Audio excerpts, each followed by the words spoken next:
Joseph Michael, Joseph, Michael, Michael. You just look at me. All right. I'm the Deputy State's Attorney for Washington County. Okay, and why are you here today? I'm here because I've handled quite a few animal neglect and abuse cases that have included the seizure of animals, particularly livestock.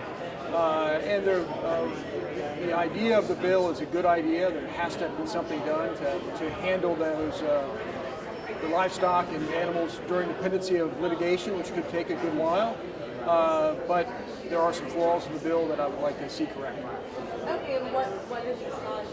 Well, the primary flaw is, once again, I'm concentrating on a farmer, I'm concentrating in the agriculture community, that in the event that an individual neglects a herd of animals, the bill doesn't provide for them to be compensated for even the residual value of poor conditioned animals. And they just go, they either have to pay for their care or go to the seizing authority. And it's my position that there should be a way that person could send them to auction, sell them at the private treaty. We're not suggesting they'd be able to retain them, but that they should be able to dispose of them in order to recoup whatever residual values in the animals. And so you, instead of just seizing them and having to pay for them, that they could sell them. I suggested that if there's a market for the animals, I'm mainly talking about livestock. Okay. I'm really not talking about companion animals. I'm talking about business assets. So a woman before from the other side was saying that they would try to work with the owners before they seize them. So because we asked her why someone would oppose this, and she said they would rather sell them. We try to work with the owners before.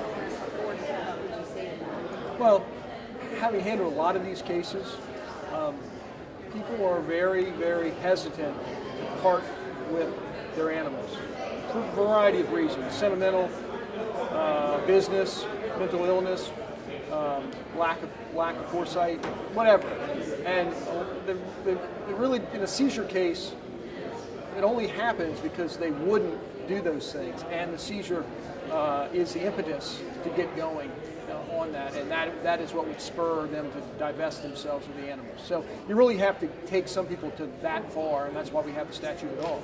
And do you think that if an owner, the animals being seized because an owner is abusing them or not, why would you want to give them an option to sell them if they're already abusing? Well, you use the term abuse, but a lot of it has to do with neglect, and it has to do with people, with farmers might not have the financial ability to care for the animals, and I'm not suggesting they should get them back if they can't care for them, but they could be all they have in the world.